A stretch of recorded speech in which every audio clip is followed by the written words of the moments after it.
नमस्कार दोस्तों, मैं पूर्ण वर्मा आर्यवीर क्लासेज नीम का थाना के यूट्यूब चैनल पर आप सभी का हार्दिक स्वागत करता हूं। राजस्थान पुलिस का पेपर अब बहुत नज़दीक है, तो मैं सभी दोस्तों से निवेदन करता हूं जो राजस्थान पुलिस के लिए स्पेशल तैयारी में जुटे हुए हैं, क्योंकि 18-19 दिन उनके पास हैं। इन शेष बचे दिन में हम तैयारी किस प्रकार से कर पाएंगे, क्योंकि बहुत से बच्चे ऐसे हैं जिनके पास ऑनलाइन सुविधाएं नहीं हैं, कुछ बच्चे ऐसे हैं जो इन सुविधाओं को प्राप्ति नहीं कर पा रहे हैं, कुछ बच्चे ऐसे हैं जो इन सुविधाओं से काफ़ी दूर हैं। तो अब बचे हुए शेष दिन में हम किस प्रकार से तैयारी करें, उन बचे हुए दिनों का किस प्रकार से इस्तेमाल करें, ऐसी क्या रणनीति हो कि हम कम समय में इस इतने बड़े सिलेबस को हम एक साथ कवर कर पाएँ। मानता हूँ 6 महीने में जो बच्चा पढ़ने वाला है उसने काफ़ी लंबे समय से इस राजस्थान पुलिस का जो सिलेबस है उसको कवर किया है। कुछ बच्चे ऐसे हैं जिनको 1-1.5 महीना ही हुआ है राजस्थान पुलिस के लिए स्पेशल जुड़े हुए हैं, तो वो बच्चे इस कोर्स को कंप्लीट नहीं कर पाए होंगे। तो मैं उन सभी से एक ट्रिक के माध्यम से आपको बताऊंगा कि इस कम समय में किस प्रकार से आप ज़्यादा से ज़्यादा हासिल कर सकते हैं, क्योंकि दिन कम है, समय बहुत कम बचा हुआ है आपके पास। और पहली सबसे बड़ी मेरी रिक्वेस्ट यही है कि आपके पास जो दिन बचे हुए हैं उनको आप एक कॉपी पर मार्क कर लें और उनको पेन से आप काटें कि आज का मेरा यह दिन था। उठते ही आपको एक रणनीति बनानी है। शादी विवाह का माहौल चल रहा है, लोग एंजॉय कर रहे हैं शादियों में, तो वो तो आपको एकदम बिल्कुल ब्रेक करना पड़ेगा, तभी आप जाकर राजस्थान पुलिस में सफल हो पाएंगे। क्योंकि जिस प्रकार से महाराणा प्रताप के पास सेना कम थी और मानसिंह के पास ज़्यादा थी, फिर भी महाराणा प्रताप की सेना ने मानसिंह की सेना को मात दिला दी थी, उसी प्रकार से आपके पास भी कम दिनों में आपको भी इसी पेपर को मात देना है। क्योंकि आपको सैनिक नहीं सेनापति बनकर लड़ना है। जिस प्रकार से महाराणा प्रताप अपने सैनिकों को, कम सैनिकों को ही वो सेनापति बनाकर रखा करता था, क्योंकि एक सेनापति में एक अलग ही वैरायटी होती है और एक सैनिक में अलग वैरायटी होती है। तो आपको भी राजस्थान पुलिस का जो पेपर स्टार्ट होने जा रहा है, बहुत कम समय है उसमें, तो आपको भी एक रणनीति के माध्यम से आपको तैयारी करनी है। बचे हुए शेष दिनों का सही तरीके से इस्तेमाल करना है कि कौन कौन से ऐसे टॉपिक हैं जो हमने काफ़ी बार पढ़े हैं, याद नहीं हुए हैं, और कौन से टॉपिक हैं जो हमने छोड़ दिए हैं, वो अब हमसे पढ़े ही नहीं जाएंगे। तो जिसने जिस प्रकार से जैसे भी किस माहौल में कौन सी बुक से पढ़ा है वो अब कोई मायना नहीं रखेगा, क्योंकि अब ना तो कोई बुक मायना रख पाएगी, ना उसके नोट्स मायना रख पाएंगे। अब तो 18-19 दिन के पीरियड में वो रिवाइज मारेगा। रिवाइज में वो कौन से टॉपिक को स्पेशल तरीके से देखता है वो उसके लिए सबसे महत्वपूर्ण होगा, क्योंकि इतना बड़ा सिलेबस है। प्रत्येक टॉपिक को पढ़ना भी अगर वो चाहे तो 18 दिन में वो कभी भी कवर नहीं हो पाएगा। इसलिए दोस्तों, मैं आपको एक रणनीति बता रहा हूं कि राजस्थान पुलिस के 18 दिन में आप कौन कौन से ऐसे टॉपिक हैं जिनमें से हर बार प्रश्न आ रहे हैं। और मैंने राजस्थान पुलिस के 7 पेपर कंटिन्यूस पास किए थे और मुझे एक्सपीरियंस है इस चीज़ का कि लास्ट के जो दिन होते हैं वो बड़े कीमती दिन होते हैं। आपने क्या किया था 6 महीने में, ये पता नहीं, 18 और 20 या 30 दिन के बीच में जो आपके पास टाइम होता है उसका सही तरीके से अगर आपने इस्तेमाल किया है तो आप बहुत कुछ हासिल कर जाएंगे। तो देखिए, राजस्थान पुलिस में सबसे महत्वपूर्ण बात यह है कि हमारे पास जो जीके का पार्ट्स है उसमें सबसे इम्पोर्टेंट टॉपिक कौन कौन से हैं। वैसे तो जीके सारा ही इम्पोर्टेंट है, लेकिन उन इम्पोर्टेंट टॉपिकों में भी सबसे महत्वपूर्ण कौन सा है, जहां से हर बार राजस्थान पुलिस में प्रश्न आ रहा है और इस बार भी आएगा, ये निश्चित मानकर चलो दोस्तों। तो मैं आपको बताता हूं, जिस प्रकार से राजस्थान पुलिस का एक सबसे महत्वपूर्ण टॉपिक होता है वो होता है 1857 की क्रांति। 1857 की क्रांति, 1857 की क्रांति, ये एक ऐसा टॉपिक है जिसमें से प्रश्न 100% आएगा, कभी भी बाहर नहीं जाएगा। हर बार पुलिस में पुलिस के पेपर में जो क्वेश्चन आता है 1857 में, राजस्थान में जो स्पेशल क्रांति है, ये इंडिया में भी है 1857 की क्रांति और राजस्थान में भी है। तो राजस्थान में 1857 की क्रांति स्पेशल आप पढ़कर जाएं। लास्ट में जाते वक्त आपने पढ़ी होगी खूब बार, इसके क्वेश्चन जितने ज़्यादा से ज़्यादा आप हल कर सकते हो वो क्वेश्चन आप इसके हल करें। आप पढ़ भी नहीं पा रहे हैं तो जाते जाते एक बार इसके क्वेश्चनों को जरूर देख कर जाए, क्योंकि यहाँ से प्रश्न पक्का 100% आने वाला है। इसके बाद में दूसरा जो सबसे बड़ा टॉपिक है मेवाड़, मेवाड़ का इतिहास। मेवाड़ का इतिहास बहुत बड़ा इतिहास है, हमें 1 महीना भर लगेगा इसको पढ़ने में, लेकिन हमारे पास तो महीना पूरा ही है कि हमें सब कुछ पढ़ना है, तो हम पूरा मेवाड़ का इतिहास नहीं पढ़ पाएंगे इन दिनों में। लेकिन इस मेवाड़ के इतिहास में भी ऐसे 3-4 टॉपिक हैं, 3-4 ऐसे हमारे शासक हैं जिनमें से पक्का प्रश्न पड़ता है। बाकी तो बहुत लंबा सिलेबस है इसका, हम नहीं पढ़ पाएंगे, लेकिन इनमें एक सबसे महत्वपूर्ण है महाराणा प्रताप। महाराणा प्रताप, महाराणा प्रताप में हर बार प्रश्न आता है, कोई सी भी हो, पुलिस स्पेशल के लिए नहीं है ये, तो कोई सी भी पुलिस कोई भी पेपर हो, राजस्थान पुलिस का हो या पटवारी का हो, ग्राम सेवक का हो, फर्स्ट ग्रेड, सेकंड ग्रेड, किसी भी प्रकार की एग्जाम लगती हो, मेवाड़ के इतिहास में सबसे महत्वपूर्ण स्थान रखता है महाराणा प्रताप। दूसरा है सांगा। महाराणा प्रताप सबसे इंपॉर्टेंट टॉपिक है, उसके बाद में है महाराणा सांगा, क्योंकि सांगा को जब आप पढ़ेंगे तो आपको दिल्ली के क्वेश्चन आपको आराम से हल करने में आसानी हो जाएगी, क्योंकि महाराणा सांगा दिल्ली से हैं। दिल्ली के जो शासक थे बाबर के साथ इनके विरुद्ध संबंध रहे हैं, अच्छे भी रहे हैं, लेकिन बाद में विरुद्ध हो गए थे, इस कारण से इंपॉर्टेंट है। राजस्थान पुलिस में ये इंडिया जीके से जोड़ता हुआ ये क्वेश्चन यहाँ से आपसे पूछा जा सकता है। उसके बाद में है महाराणा सांगा हो गया, महाराणा प्रताप हो गया, और इसके बाद में हो गया महाराणा प्रसांगा के साथ में आपको मेवाड़ के इतिहास में पढ़ना है किसको, उदय सिंह को। किसको पढ़ना है, उदय सिंह को। सबसे इंपॉर्टेंट है, क्योंकि ये 3 ऐसे शासक हुए हैं जिनके ऊपर पूरा मेवाड़ का इतिहास टिका हुआ है। अब देखिए, सारा मेवाड़ का इतिहास न पढ़कर हम लास्ट समय में इन 3 को भी पढ़ लेंगे तो काफ़ी समय से हमारे को इसमें बहुत ज़्यादा फायदा मिलेगा, क्योंकि ये 2 ऐसे टॉपिक हैं, महाराणा प्रताप और महाराणा सांगा, इनमें से आपको इंडिया से जोड़ता हुआ भी ले आएगा और राजस्थान से जोड़ता भी ले आएगा। महाराणा प्रताप को जब वो इंडिया से जोड़ेगा तो 100% वो महाराणा सांगा को भी इंडिया से जोड़ेगा, क्योंकि दिल्ली से महाराणा सांगा जुड़ेगा, क्योंकि दिल्ली के साथ इसके साथ काफ़ी बार झगड़ा हुआ है, काफ़ी बार दिल्ली की सेना इससे मात खा कर गई है, तो वहाँ से वो इंडिया जीके का पार्ट्स भी राजस्थान पुलिस में आएगा। तो यहाँ से जब हम पढ़ेंगे तो राजस्थान पुलिस के लिए जब सांगा पढ़ेंगे तो हमारा दिल्ली से ऑटोमेटिक कनेक्ट हो जाएगा ये। दूसरा है चौहान वंश। चौहान वंश पढ़ेंगे। चौहान वंश भी एक अपने आप में महत्वपूर्ण है, बहुत बड़ा टॉपिक है, ये भी हमारे पास क्लियर नहीं हो पाएगा। लेकिन इस चौहान वंश में भी पृथ्वीराज को आप स्पेशल पढ़कर जाएं, क्योंकि पृथ्वीराज 3rd है, ये चौहान वंश का सबसे खतरनाक राजा है, क्योंकि ये भी दिल्ली से जुड़ा हुआ है। क्योंकि इस पृथ्वीराज चौहान का जो मौसेरा भाई है जयचंद गढ़वाल, दिल्ली से जुड़ा हुआ था, इसीलिए जयचंद गढ़वाल ने पृथ्वीराज का साथ न देकर जयचंद गढ़वाल का ही साथ दिया था, क्योंकि वो मोहम्मद गोरी के साथ जब युद्ध चल रहा था तो उसमें पृथ्वीराज का साथ न देकर उसने गोरी का साथ दिया था। इसलिए पृथ्वीराज भी इंडिया के जीके में और राजस्थान के जीके में दोनों में महत्वपूर्ण अपने आप में एक स्थान रखता है। दूसरा है आमेर। आमेर भी बहुत बड़ा है अपने आप में, लेकिन आमेर को हम पढ़ ही नहीं पाएंगे। आमेर के बहुत सारे कछावा राजवंश है, कछावा राजवंश। तो इसमें अब देखो, आमेर में मानसिंह को पढ़ेंगे, सबसे महत्वपूर्ण है मानसिंह, क्योंकि मानसिंह को पढ़ेंगे तो हम मानसिंह को पढ़ेंगे जब हमारे एक फायदा हो जाएगा, क्योंकि उसमें महाराणा प्रताप भी जुड़ जाएगा।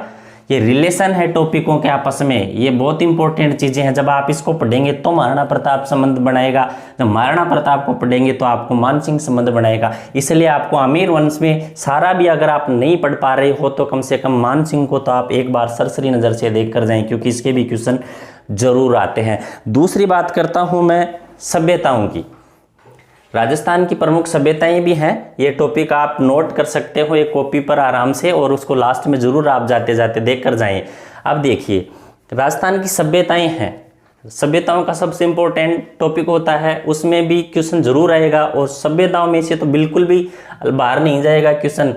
अब देखो, सभ्यता बहुत सारी हैं राजस्थान में, बहुत सारी सभ्यताएं हैं, सारी याद नहीं हो पाएंगी इतने समय में, क्योंकि जिन्होंने याद कर रखी है उनके लिए तो बहुत बड़ा गोल्डन चांस है, बहुत सुनहरा मौका है। लेकिन जो बच्चे नहीं पढ़ पाए, पूरा सिलेबस उनका कवर नहीं हो पाया है, तो वो कालीबंगा सभ्यता को, कालीबंगा सभ्यता, कोई भी राजस्थान में पेपर लगेगा यहाँ से पर्सन 100% आएगा, वो किसी भी प्रकार का पेपर लग रहा हो। एक आती है आहड़ सभ्यता, ये भी सबसे महत्वपूर्ण सभ्यता है। तो इन दो सभ्यताओं को तो जरूर पढ़ें, और बाकी कोई सभ्यता आपसे नहीं पढ़ी जा रही है तो कोई बात नहीं, याद नहीं हो रही है तो कोई बात नहीं, लेकिन इन दो सभ्यताओं को आप पर जरूर फोकस करना है, क्योंकि पक्का प्रश्न आएगा। फर्स्ट ग्रेड में भी आता है, पुलिस में भी आता है, पटवारी में भी आता है। दो सभ्यताएं ऐसी हैं जिनमें से क्वेश्चन कभी बाहर जाने की संभावना नहीं रहती। 100% अब की बार भी पुलिस में यहाँ से आपको प्रश्न देखने के लिए मिल जाएंगे। 2 पेपर हैं, 3 पेपर हैं, जो भी जिस प्रकार के पेपर होंगे उनमें से सभी में जीके के पार्ट्स में आपको यहाँ से क्वेश्चन पक्का मिलेगा। अब देखते हैं हम किसान आंदोलन। किसान आंदोलन में भी प्रश्न राजस्थान पुलिस में बाहर नहीं होता है, पक्का होता है किसान आंदोलन। अब किसान आंदोलन हम सारे नहीं पढ़ सकते हैं, बहुत सारे किसान आंदोलन हैं, वो थोड़ी पढ़े जाएंगे अब इतने समय में। तो हमें इन किसान आंदोलन में सबसे महत्वपूर्ण आंदोलन कौन सा रहा है, जो बच्चे पढ़ रहे हैं 6 महीने से, उनको तो पता है कि बहुत सारे आंदोलनों को पढ़ा है। बिजोलिया किसान आंदोलन है, नींबू चाड़ा किसान आंदोलन है, अलवर किसान आंदोलन है, सिक्कर किसान आंदोलन है, बेंगू किसान आंदोलन है, बहुत सारे आंदोलन, बहुत बड़े आंदोलन हैं, ये छोटे मोटे नहीं है। राजस्थान का सबसे बड़ा किसान आंदोलन था कौन सा, बिजोलिया। इसको जरूर देख कर जाएं आप, बिजोलिया किसान आंदोलन, इस बिजोलिया को जरूर देख कर जाएं। और बिजोलिया में भी सबसे ज्यादा फोकस करना है आपको विजय सिंह पथिक पर, इस विजय सिंह पथिक पर आपको सबसे ज्यादा फोकस करना है। मेन डाटा तो इसका याद करना ही है। विजय सिंह पथिक का जरूर क्वेश्चन पूछता है, हर बार एग्जाम में प्रश्न आ रहा है। बिजोलिया किसान आंदोलन से सबसे महत्वपूर्ण व्यक्ति जुड़ा हुआ है कौन, विजय सिंह पथिक। दूसरा है इसमें बेंगू। जब आप बिजोलिया पढ़ेंगे तो आप बेंगू भी पढ़ेंगे, क्योंकि बेंगू का क्वेश्चन कई बार आ चुका है। बेंगू कहाँ है, यही क्वेश्चन पूछ लिया गया, बताओ वर्तमान में बेंगू कहाँ है, आंदोलन के समय कहाँ था, अब कहाँ है। क्योंकि आंदोलन के समय ये भीलवाड़ा में पड़ता था, लेकिन वर्तमान में ये चित्तौड़गढ़ जिले में है बेंगू। तो ये क्वेश्चन 2 बार पुटअप कर लिया गया है एग्जाम में।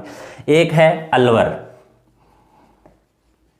अलवर में आप पढ़ेंगे सबसे इंपॉर्टेंट नींबू चाड़ा, जिसमें राजस्थान का जलियांवाला बाग हत्याकांड, राजस्थान का जलियांवाला बाग हत्याकांड कहा जा रहा है इसको, तो इस पर भी आप जरूर फोकस करें। दूसरा है किसान आंदोलनों में आप 3 को जरूर पढ़कर जाएं, बिजोलिया को, नींबू चाड़ा को और बेंगू किसान आंदोलन को। ठीक, उसके बाद में देखो, ये तो मेन टॉपिक बता रहा हूँ मैं, पूरा सिलेबस नहीं है। आपको लास्ट टाइम का जो एक रणनीति है कि कहाँ कहाँ से क्वेश्चन आएंगे, सिलेबस बहुत बड़ा है, क्वेश्चन सारी जगह से आएंगे, लेकिन हमने पढ़ा ही नहीं है तो हम उनको कवर कहाँ से कर लेंगे। जो बच्चे पढ़ रहे हैं वो पढ़ रहे हैं, अब उनको पढ़ने की ज़रूरत नहीं है। जो 6 महीने से तैयारी हो, तो इनके क्वेश्चन पेपर हल करें, किस प्रकार के क्वेश्चन कौन सी एग्जाम में दिए जा रहे हैं। राजस्थान पुलिस में ऐसा नहीं है, पहले लेवल का सिस्टम था, अब कोई लेवल का नहीं, किसी भी प्रकार का क्वेश्चन पूछा जा सकता है। अब देखो प्रजामंडल, एक महत्वपूर्ण टॉपिक है प्रजामंडल। प्रजामंडल में भी क्वेश्चन पक्का आएगा, क्योंकि हर बार एग्जाम में, पिछली बार भी प्रश्न था पुलिस का, अब की बार भी प्रजामंडल। अब प्रजामंडल भी बहुत सारे प्रजामंडल हैं, लेकिन प्रजामंडलों में हम पढ़ें क्या, प्रजामंडल में पढ़ें क्या, प्रजामंडल बहुत सारे प्रजामंडल हैं। तो आपको एक ही और भी नहीं पढ़ो तो मेवाड़ को पढ़ना, मेवाड़ और एक जयपुर, क्योंकि ये 2 इंपॉर्टेंट हैं। इनमें से ज़्यादा फोकस रहता है उसका, पेपर सेटर कमेटी जो बैठती है वो इन्हीं 2 पर ज़्यादा फोकस करती है, क्योंकि हर बार क्वेश्चन देखा गया है यहाँ से। बाकी तो नॉर्मल है, छोटे छोटे प्रजामंडल हैं, उन पर भी वो फोकस कर सकती है। आप देखें तो सारे प्रजामंडल को पढ़ें, लेकिन इन पर ज़्यादा फोकस करके जाएं आप। एक होता है एकीकरण,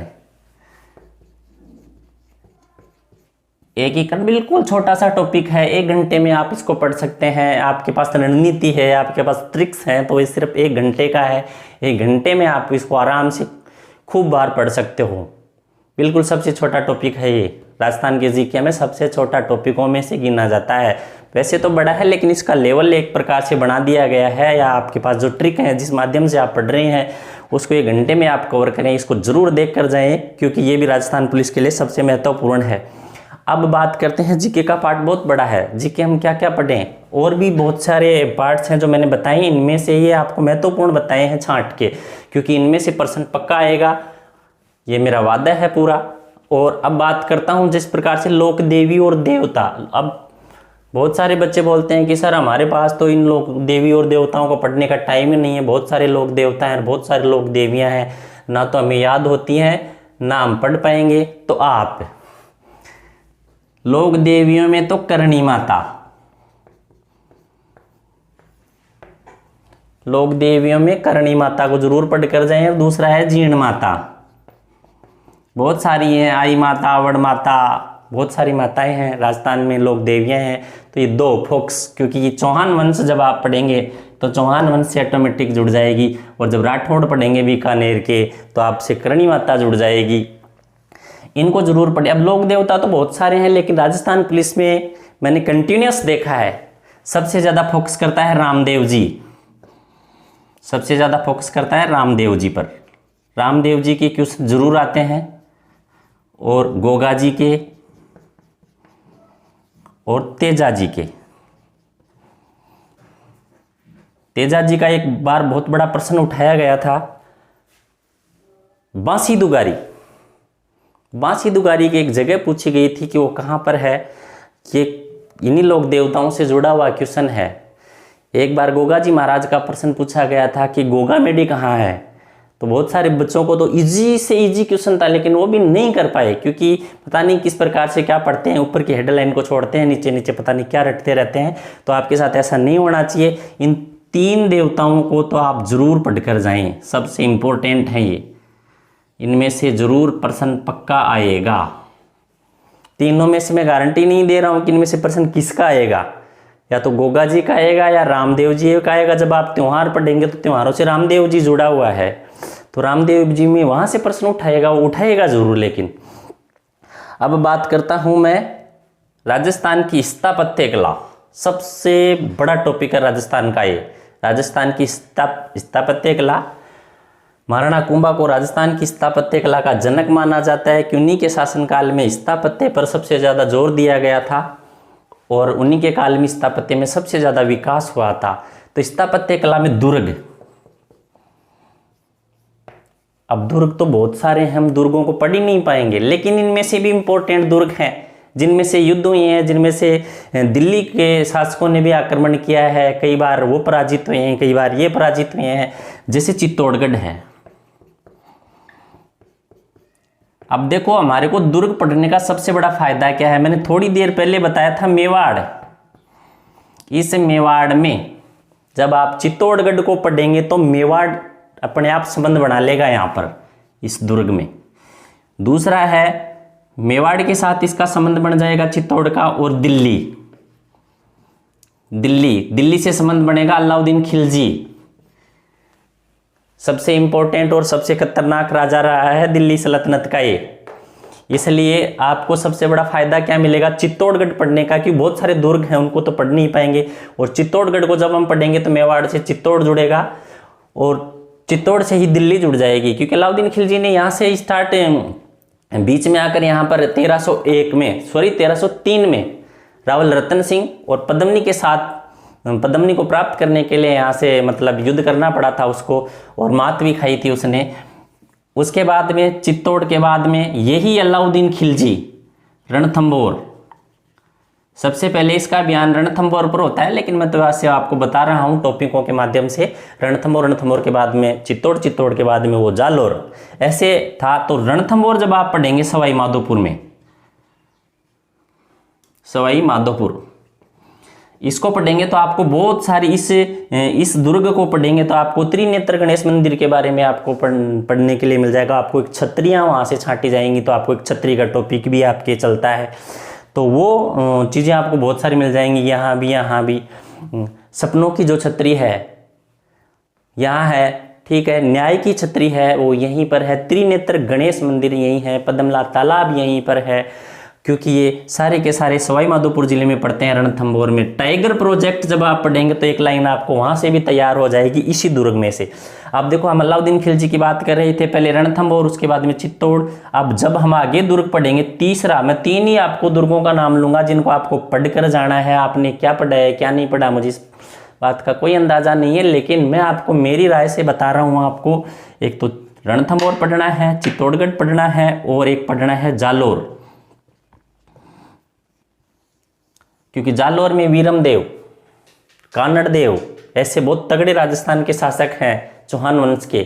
ठीक है, तो यहाँ चौहान वंश जब आप पढ़ेंगे, सबसे जालोर को इसलिए मैंने आपको बताया, 3 दुर्ग स्पेशल बता रहा हूँ, क्योंकि तीनों की तीनों इधर तो मेवाड़ के इतिहास में मेवाड़ वंश में आप पढ़ लेंगे, और जब आप चौहान वंश पढ़ेंगे तो आप सवाई माधोपुर पढ़ लेंगे, रणथंभौर पढ़ लेंगे, चौहानों में आप जालोर भी पढ़ लेंगे। तो सबसे ज़्यादा फायदा आपको, आप जब ये 3 मैंने टॉपिक बताए थे, तो आपको चौहान वंश में आपको जालोर भी आएगा, रणथंभौर भी आएगा। ठीक है, आप जब मेवाड़ पढ़ेंगे तो ऑटोमेटिक चित्तौड़ भी आ जाएगा।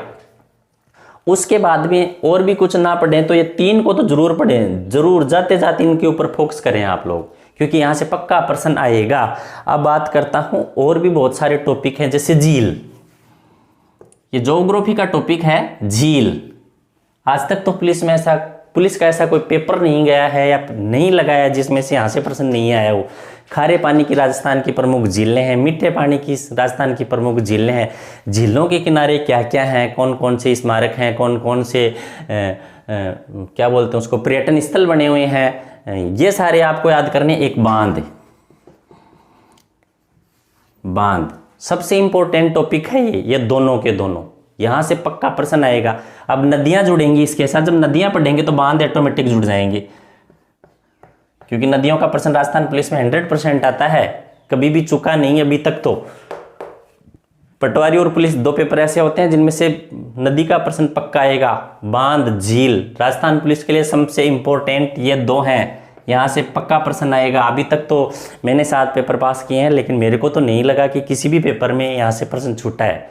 अब आपने क्या पढ़ा है, मोटे मोटी चीज़ें पढ़नी है आपको। अब राजस्थान की सारी झील आपसे याद होने वाली ही नहीं है, और जिसने याद कर रखी है वो उनके पेपर हल करें, और अच्छे से अच्छा क्वेश्चन आपको ढूंढ कर निकलने की यहाँ से ऐसा भी क्वेश्चन उठाया गया है। बांध है, नदियाँ हैं। उसके बाद में हम देखते हैं जनजातियाँ, कि मैं सिलेबस नहीं बता रहा हूँ, मैं आपको फोकस करने वाले टॉपिक बता रहा हूँ, जनजातियाँ। अब राजस्थान की बहुत सारी जनजातियाँ हैं जहाँ से प्रश्न आता है। राजस्थान की बहुत सारी जनजातियाँ हैं, ऐसी हैं जहाँ से प्रश्न आता है, लेकिन इनमें से सबसे तगड़ी जनजाति है भील, यहाँ से पक्का प्रश्न आएगा। उसके बाद में मीणा और एक गरासिया। तो दोस्तों मैं आपसे कहता हूँ कि आपने पता नहीं मीणा को भील को पढ़ा है कि नहीं पढ़ा है, लेकिन 100% गरासिया जनजाति को पढ़ें। अब की बार, पिछली बार भी प्रश्न था, उससे पिछली बार भी था, उससे पिछली बार भी था। गरासिया जनजाति पर सबसे ज़्यादा फोकस रहता है, और भील जनजाति पर, इन पर पेपर सेटर कमेटी का सबसे ज़्यादा फोकस रहता है। तो आप इनको भी जाते जाते एक बार ज़रूर पढ़ कर जाएँ, और जिसने पढ़ाई नहीं है तो वो कम से कम एक को तो पढ़ ले, गरासिया जनजाति को। दिन में से ही पता नहीं प्रश्न आ जाए और उसके भाग्य का सितारा चमक जाए। अब बची हुई हैं कि बहुत सारे ऐसे भी टॉपिक हैं जैसे इंडियन हिस्ट्री के हैं। इंडियन हिस्ट्री में आपको पढ़नी है वैदिक सभ्यता, सिंधु घाटी सभ्यता है, थोड़ा सा दिल्ली सल्तनत में भी पढ़ना है। दिल्ली सल्तनत तो यहाँ से जोड़ लेंगे आप, ठीक है। और सभी दोस्तों से मैं अनुरोध करता हूँ कि आप मेरे बताए हुए इस टॉपिकों के ऊपर आप फोकस जरूर करें, आपको काफ़ी फ़ायदा मिलेगा, ये मेरा वादा है। नमस्कार।